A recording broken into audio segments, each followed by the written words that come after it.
Creating a culture that cares is non-negotiable in business.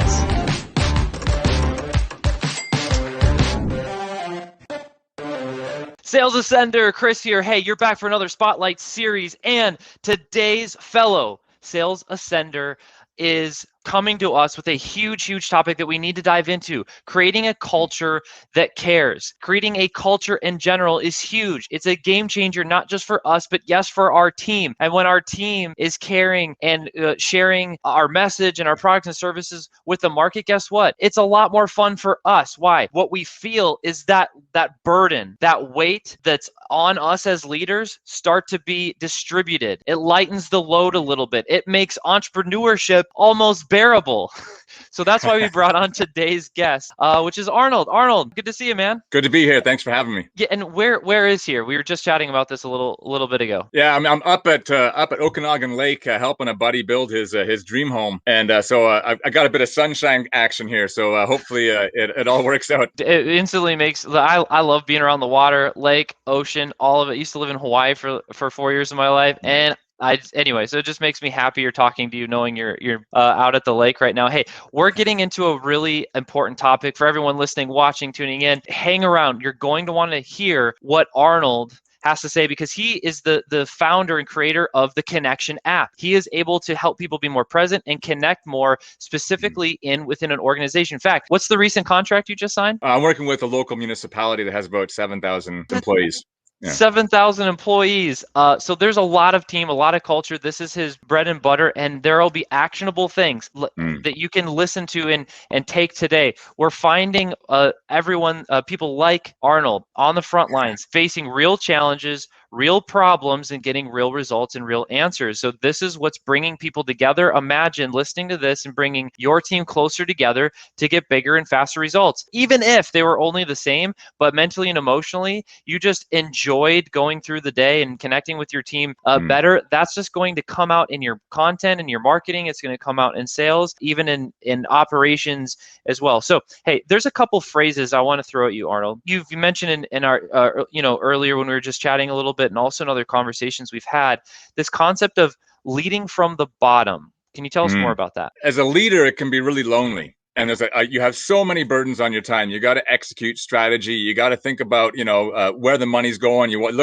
Ideally, you want to be focused on sales and business growth. But part of that is also making sure that your people are taken care of. And so you have to, so you do things like, buy them lunches or give them benefits. But when you can activate people to be champions of culture and not make it all up to you, it makes your life way easier. I've been in a situation where you have, an unhappy, I've experienced this, so I understand what it takes. You have an unhappy employee who is silently in the background sabotaging your efforts. And so then you kind of get this sense of, why are not things moving as fast as I want? Why don't people just, do what I say? Wouldn't that be great? So finding ways to activate your team to squash that resistance, and not like in a mean way, or in like, you can't say anything against the organization, but to pivot that from taking away from your activities to like, what is the solution? That's huge. And it can make your life way easier and make your organization way more successful. Before I ask you to go deeper on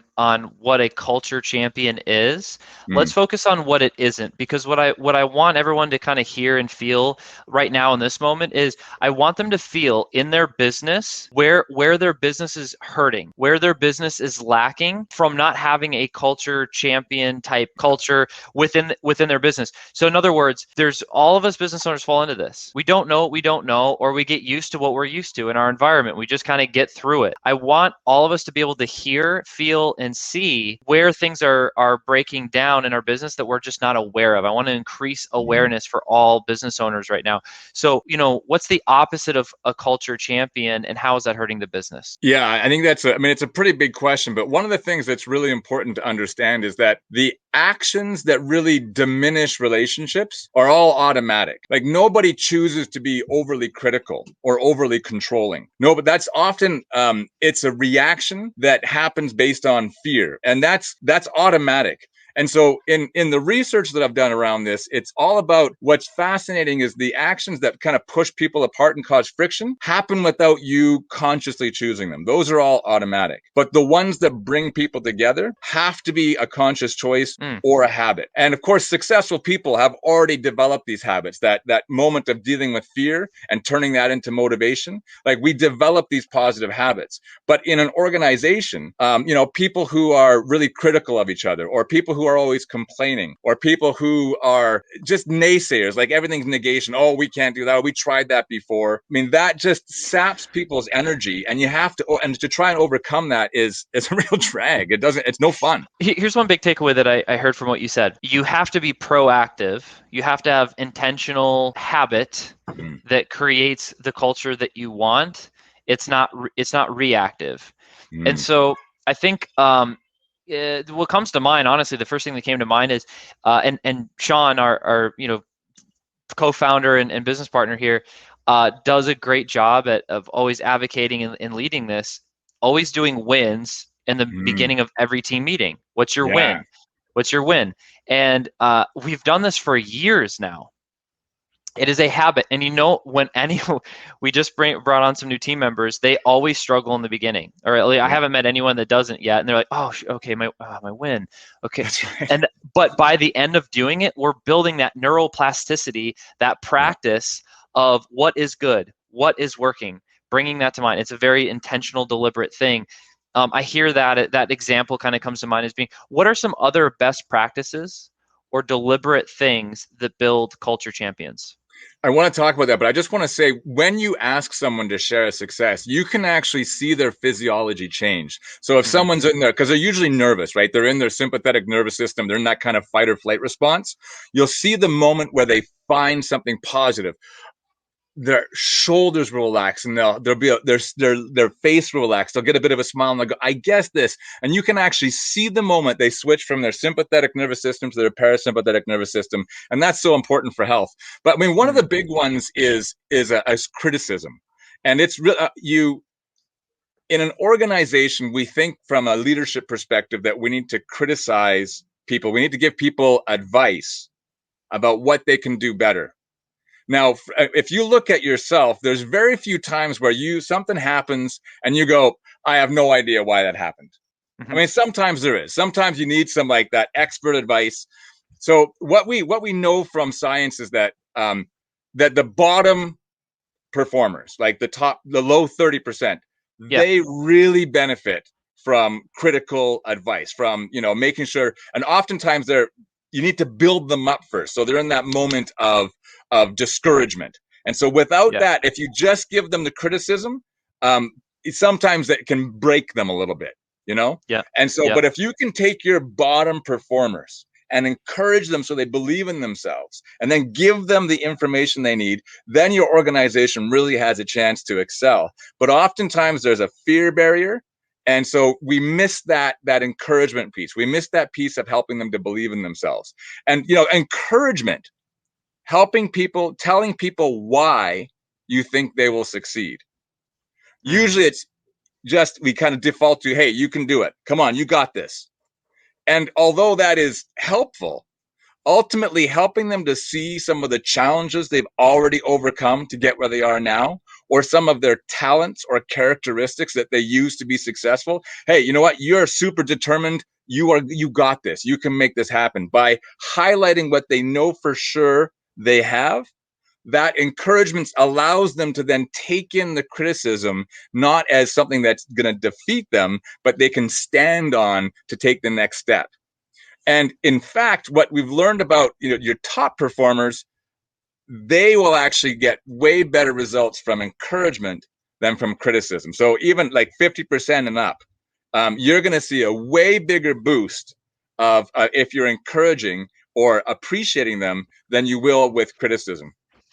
Well, and I think you gave clear and specific instruction of how to encourage them. So encourage them, hey, you're doing a great job. I appreciate the work you're doing. Those are nice and helpful phrases to say. And I've noticed a direct result from consciously doing that at least weekly. Like earlier today, our executive assistant, Hannah the Great, if you're watching, hey Hannah, thank you for being awesome. Point in case, but when she did a specific task really well, and I was like, oh, I really appreciate you. Thank you so much for doing it. Those are nice words. But you gave a specific additional instruction, which was share exactly why. Encourage why that was really helpful, or why you think they'll do really well with the project that they're taking on, and that gives them, just a little bit more motivation. I thought that was really good. So thank you for sharing that. Hey, you mentioned two words earlier. You were talking about the physiology of a person. I think this is really important because anyone listening, watching, I guess watching, seeing the physiology change. Yeah. I feel like you could give us kind of like some framework or really helpful cues on what to watch for on Zoom meetings or in-person meetings if those start to happen again, hopefully more and more soon. What you used two words, something at Yeah, I don't know. So what were those your words? sympathetic nervous system is what gets activated when you're up for the task. So I mean, you need some of that. It's the amount of stress that you want. It's excitement. Okay. Your parasympathetic nervous system is where you can absorb, and you're in that relaxed state, and that's where your most creative time comes from. That's where you have access to getting into the zone. Like if you're in that sympathetic nervous system, oftentimes it impacts your cognition. Now, there's a fine line, but you want to make sure you're able to shut down. Otherwise, you're in that, you're lying in bed and you got that, your brain's just going. That's you not being able to regulate your autonomic nervous system. So, I mean, autonomic, sympathetic, it's just like the automatic one. So if you're not able to switch from that stress to unstress, then it can help you. That leads to burnout and all kinds of health issues. So you want to make sure you understand to do that. And so the habits that I help organizations implement have all been studied, and they all have been proven to create a positive physiological response. And you get the dopamine release, you get the, your relaxation, you get the oxytocin. So it creates some positive feeling. And there's a big difference, like in a relationship. Let's talk about your home relationship for a moment. There's a big difference between your partner knowing that you love them and them actually experiencing that feeling. There's a big difference. And ultimately, we want to make sure that we're helping people to experience that positive emotion. And when you're a leader and you can do that, that helps people to feel like, man, I'm going to go through a wall for that person because that guy or that girl has my back. They really get me, and they want me to succeed. And when you have an entire team of people who have that feeling, then your organization gets to it's a turbo boost to your organization. That is some cool freaking stuff right there. So I always think of dose, dopamine, oxytocin, serotonin, and endorphins. It's the magical feel good Very good. dose. It's like what I guess it's the things we're talking. I want to ask you. I was like, yes, I want more of that. I want more of the feelings. I want to create more of it for people.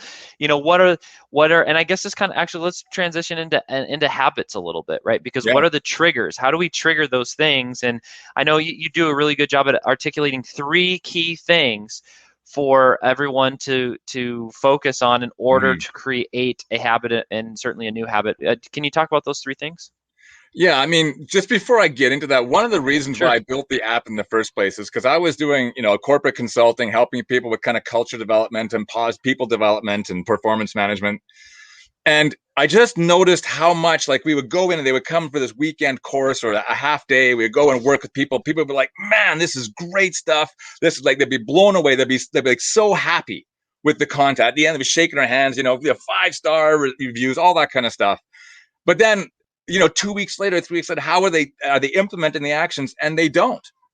And so you wonder, you're like, well, what can we do about that? And so I got tired of that. I really dug into the science of behavior change.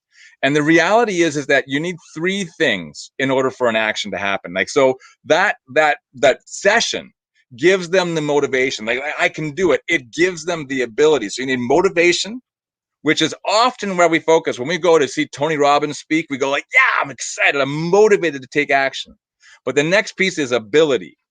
if in that moment of inspiration to take action, you like go, what should I do here? If there's a moment of a pause where you're not exactly sure what to take action, then Yeah. there's an ability gap.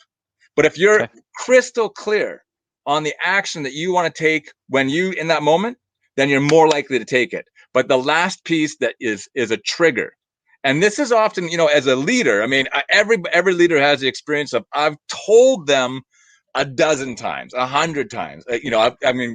Many of them, I've told them 1,000 times about that. Yeah. Yeah. But Yeah. telling them makes no difference because it's the hot trigger in the moment. If you can get a reminder right at the moment where you can take action, then you're way more likely to take that action. I mean, you still might blow it off, but ultimately, if it's like, I want to appreciate my staff, and you get a reminder at 6 a.m. in the morning, and then you get to work and you got a problem coming at you and all this stuff, and you're like, get to the end of the day, you go, I forgot to tell Susan that she was brilliant or how that great work she did.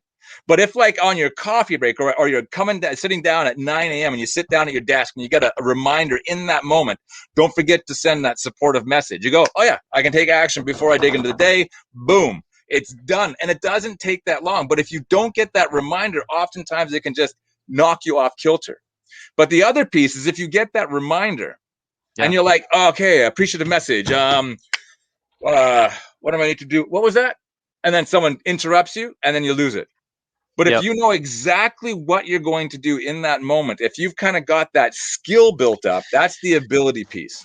Yeah. Okay. Got it. So it's I think this is good to talk through a little bit because, and you said this well before, there's not a lack of information. No. It's about taking action. And so Yeah. understanding ourselves, our patterns, our how we think, how our mind works, will really, frankly, help us hack ourselves. I often say sales is the #1 life skill. Yeah. Everyone should learn sales. If you spend time focusing on sales, you'll live a better life, a higher standard of living, better quality of life, because and the hardest person to sell on planet Earth is ourselves. Oh yeah. Because if we were really good at selling ourselves, man, we'd all have six packs. Well, maybe not all of us, but it's like, Yeah. we would be, we wouldn't, there's not a gap in information and there's a gap in action. So combining ability, motivation, and triggers. The big thing that I feel like you harping on with triggers is just the timing of the trigger. Yeah. And then the other gap you mentioned is, well, the more you kind of practice the mechanics of what you need to do once that trick, the alarm goes off, it's time to wake up, right? So the practicing what you actually are going to do, so it's less intimidating. It's not as emotionally or mentally overwhelming to dive into the project. How do you? Any tips, best practices on how to approach that? Yeah. Yeah. I mean, there's a couple of things. One is something called habit stacking. And what that looks like is like you look at your routine throughout your day. You're going to have things that happen pretty much every day. I mean, you're going to definitely have things. You get out of bed every day. You eat some food every day. And then there's going to be a routine at work where you sit down at your desk. You go and grab a coffee. There's things that you do every day.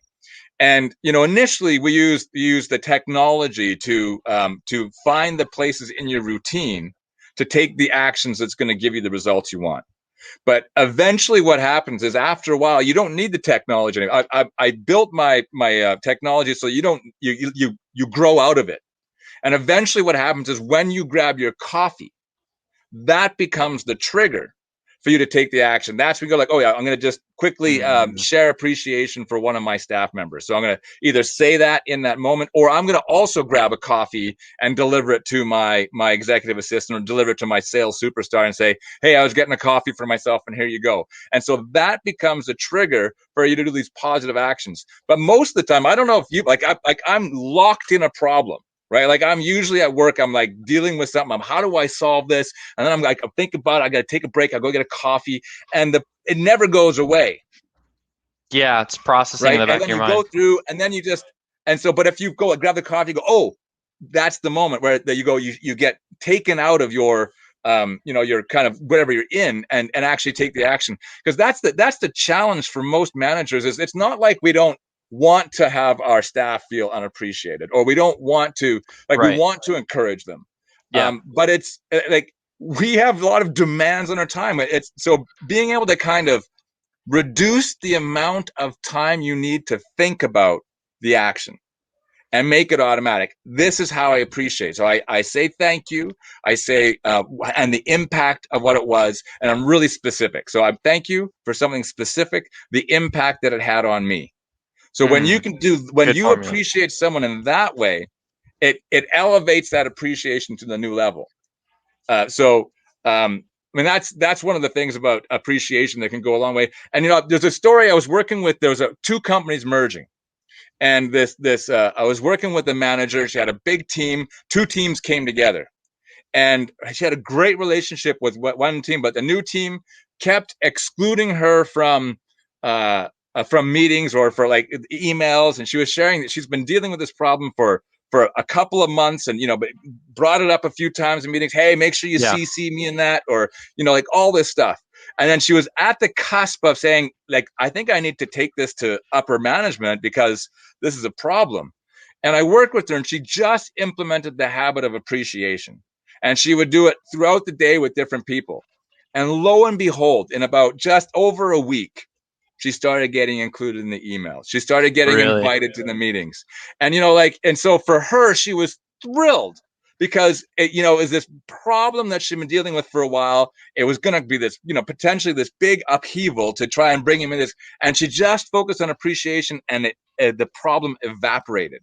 And this is the thing that often leaders forget. Like, we dig into the problem when in fact we kind of need to take a step back and do some of the fundamentals of just connecting with our people in a positive way. And when that happens, it solves a whole bunch of other problems. Someone's being late all the time. Instead of talking about being late, if they can feel appreciated, then it's like it solves that problem. Someone's like, not going that extra mile, or just maybe having a bit of an attitude with your customers. Again, you're like, okay, we dig into that problem, but then it just creates this friction. Oftentimes, dealing with the problem creates more of the problem. And that's the same thing often in therapy. And I'm not suggesting you shouldn't do that, but I'm saying that oftentimes, if you just take a step back and actually, create that moment of connection, it solves a ton of problems in a really simple way. It's so powerful what you're saying, Arnold, and I appreciate you sharing that, because if there's any business owner, marketing, sales professional in your business, in your sales cycle right now, if you're feeling any type of sideways energy, you feel like you're kind of just spinning your wheels, you're not getting the type of traction, a lot of this could be created from everything Arnold is saying. Imagine, like, think of it, this is what's coming to mind, like the imagery that was coming to mind was you're saying this. I look at, business is just a systematic way of delivering a product or service. But if you look at our product and our service from the perspective of it's just all kind of, energy Yeah. being put out there. Yeah. And so with that energy of how that product and service is delivered, it's the culmination of you and or your team.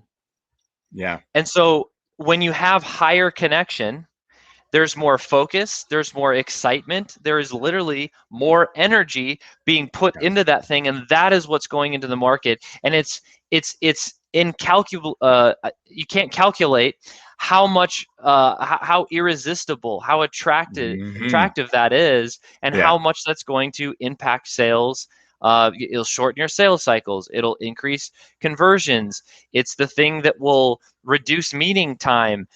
People will bring additional ideas. And here's the thing that catches my attention the most about this is when you start going that direction, though, being in that state and creating that type of environment brings on new thought that would have never found you otherwise. Mm-hmm. So part of what motivates me to hack my sleeping as much as possible, like my REM cycles and deep sleep, and pay attention to that, and hydrate properly, and reduce refined sugar, and position my body to be ready to perform almost like I'm, an elite athlete, is it'll position my body and my brain in a completely different state and way of being energetic, of to have the new thoughts, the powerful thoughts that I would not have had otherwise, that build on themselves. And if Yeah. you continue these habits and these patterns that Arnold is talking about over just a week, over just a month, Mm-hmm. a year, 2 years, where are Yeah. you going to be when you look back in 5 to 10 years from now? Like Yeah. this is really powerful stuff. It changes Yeah. the trajectory of our life and also the legacy that we live. Let's talk about activating leaders. I will, but I just something I want Yeah, to if point out. there's This more is there, so please keep important. going. Yeah, no, I Yeah. just there's so one of the things that we miss is that the ratio between positive interactions and negative interactions, and we think if like okay, as long as there's more positive interactions, then we're okay. But it's actually a 5-to-1 ratio. So if you want to have a great relationship, you want to have 5 positive interactions for every 1 negative. And so one of the mistakes that leaders make is they think, well, I'm going to do these big actions. Like we're going to have a big party. I'm going to take you out for lunch. And those are all great, but they kind of just count as one. And so like if you can build in these micro positive actions, like even just really giving someone your ear, listening to them fully for a couple of minutes, those tiny actions help you sway that over. 5 positive for every negative. So that's one of the things that you want to say. But I forgot you wanted to lean into something else. Thank you for sharing that ratio, 5 to 1. Yeah, I just yeah. having clear frameworks, and at least that in itself is another pattern. So it's like, hey, I know if I focus on 5 positive things for every 1 negative thing, that's probably a lot more. That's certainly more. Way I more. figure like, oh man, I had a really good one today. That's great. Well, that's great, Chris, but you need to do that, 4 more times. And so it's like, wow, this is so. If you're having some of those same feelings or epiphanies as you're listening or you're watching this, yeah, it takes that much. It shows you how far off you are, or you're not doing as much as you thought you were. If you follow like this is proven. Like we've already seen that if you follow this trend, and what are we really talking about? Like just just try it for a day. Try it for Yeah. an afternoon. Try it in one meeting. I don't know. And then if it works for you, great. If not, I'd be surprised if it doesn't. But like, wow, that was one of the best meetings I've ever had. Let's not do that again. Yeah. I don't know. But anyway, it's important. Earlier in the conversation, I know you've talked about this before, activating leaders. And so this creates kind of an ownership culture. It really helps lighten the load. That's the whole point of a team, to accomplish something greater than yourself. It takes more than yourself. Anyone that's listened to me hears me say that probably way too much, but I remind myself of it because it's true. Talk to us about activating leaders. Well, again, ultimately, a lot of people on your team want to lead, want to kind of be part of making the organization great. When people feel like that, then you get better results, but they also feel like they want to feel part of it. And so when you can give them a clear instruction, when like these 5 positive interactions, like if you think I have to do all of those, like I can just hear the people going, that's way too many. Like that's a lot. But the 5 goes from like if you have a 2-to-1, it's good. Like that's your relationship. Like if you have your relationship, it's good. But if you want that, like, man, that enthusiasm, like they're just like jumping out of the seats, that's what you want to lean into, right? And when you can activate each other, like that service of each other, that encouragement of each other, that appreciation, then it makes your life way easier. Then if something negative happens, they're in this positive bubble, it bounces off. Instead of them teetering on the edge of like a 1-to-1 scenario where something happens, maybe you're in a bad mood, you lose your temper, and then all of a sudden they're in that. Okay, fine. I'll do the minimum for you, Chris. I'm not gonna, and I'll smile when I see you. I mean, I'm gonna, and I'll talk a good game, but when it comes right down to it, I'm just gonna do enough not to get fired. And so when you can activate those people that because then those people stick out like a sore thumb, right? When other people are like, man, this is great. That Chris is like, this is the best job I've ever had. Like I love this. We're doing important stuff. This team is great. I love working here. Yeah. And that's when it's like, the results start to produce themselves, and it just the fascinating thing is that we can sense energy up to 10 feet away. And this, you walk into the office and something, or your house and something seems off. And you go, Like, I mean, sometimes you're less in tune with that, but like as humans, we're impacted by someone's energy, even if they never say anything. It's true. You know, what's going through me right now is just the simple question of, are you activated in your business? You know, well, I mean, yes, you, Arnold, but like Yeah, also no, like totally. you listening, like Sales Center listening, like, are you activated in your business?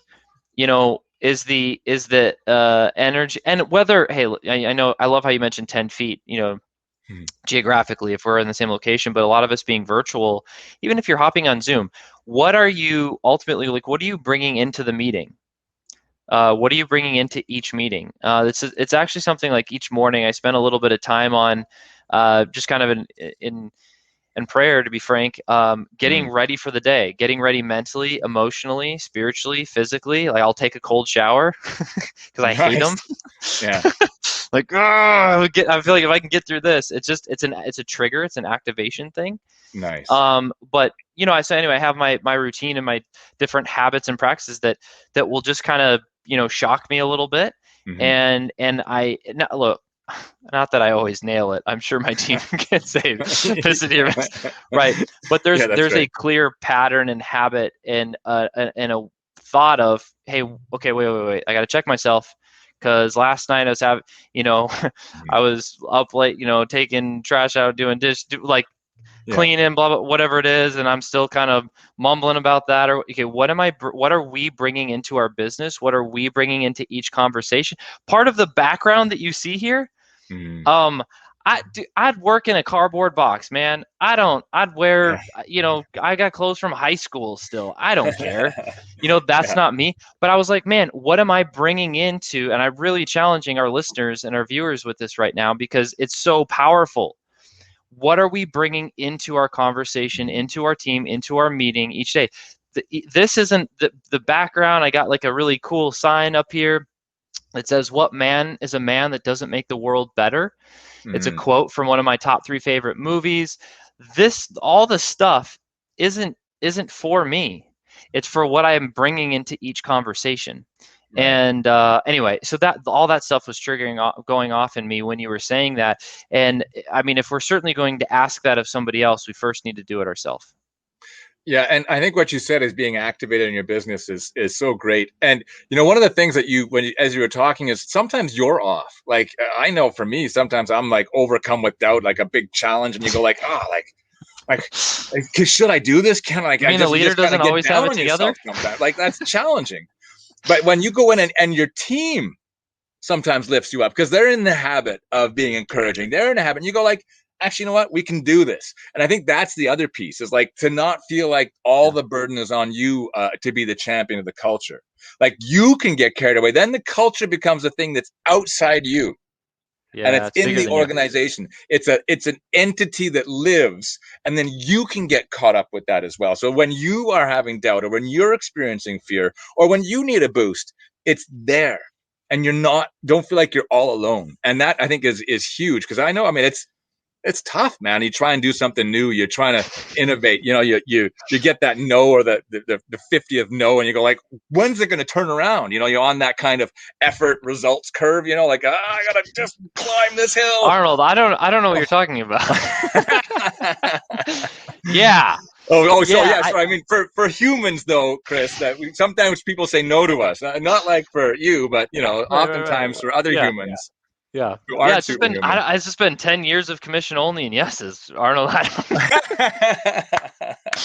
I love it, Arnold. Yeah. And hey, you know, for those exact reasons, kind of, before it leads right into the last question that I love to ask every single person Mm, in these conversations. And I'm gonna give you a hint on what it is, okay. and we're gonna come back to it in just a second. But the hint is that grind and all those no's and why we're doing what we're doing. Essentially asking you specifically, hey, why are you an entrepreneur? Why are you sacrificing your time, money, resources, relationships in order to bring a product and service to market and serve other people? It's a really valuable question, I think, because you're clear. Anyone that's on this conversation is clearly doing it for a reason. Before, now that you kind of know what's coming, Mm, before you answer it, hey, anyone that's leaning into this, they understand that they want and need more connection in their life, with their team, with their market and the people that they're serving. Where's the best place to find you? Yeah, theconnectionapp.com. Or if you want to download the app at Play Store or Google Play, or the App Store and Google Play. Yeah, just check it out. Send me a message. Also on Facebook. If you want to go on the personal side, I've got a Facebook page called Men Mastering Marriage. I mean, we didn't talk about that at all, but I also work with like high-powered individuals who want to make sure they have the relationship that they want. Like, you don't want to go through building this 7-figure, Yeah, 8-figure business and then give half of it away because you were so it busy did. building it, you neglected that. And that's part of this, because this is the same ratio at home, right? Like, making sure, like, if you've got these habits dialed in the office, like, it's the same that's going to keep the connection at home. And so, I mean, it's all crossover. We're all human. We all operate the same way. But so theconnectionapp.com is probably the best way to find me. Or Yeah, no, LinkedIn, no. Rnold Smith. My name's Arnold with no A. So if you type in Rnold Smith, you find me because there's nobody else with my name. So that's good and bad. You'll pop right up here, and I'll pop that up on the screen. Yeah. Find Rnold Smith on social. Yeah, no success will make up for failure in the home. Mm-hmm. Very important. Businesses come and go, but hopefully, I know that relationships have. There's a lot of emotion and background in all of them. Yeah. But hey, certainly the it makes the lifelong ones just that much more valuable. So Arnold, that all said, Yeah. while you're building relationships and battling through all the rejection and knows that we all, including myself, as business owners and entrepreneurs, get, why do you do it? Why do you push forward? You know, when I was young, I lost both my parents. So I was orphaned Okay. at 17. And I remember on my 19th birthday, I was really in a dark place, and I was trying to decide, do I want to continue, or do I want to stop? Like, I was just in that place. And I had this feeling like, I had all my generations of people had fought through whatever they fought through so I could be here. And so I felt like I owed it to them to live my best possible life. And so Hmm. that meant like having great relationships, feeling good about myself, and then ultimately like trying to make the difference in the world that I want to see. And what I saw is that people were missing that twinkle, that joy, and we're kind of walking around with pain. And what I know is that when you have great connections with people, when you can generate positivity with others, that is reflected back in you. So it not only is business success, but it's personal, like your experience of life on a day-to-day basis is improved. And that's what I wanted to give to the world. So that's what drives me, is making that difference. And like, and trying to find it in the easiest possible way. So that's I'm not sure if I answered the question, but that's what drives me.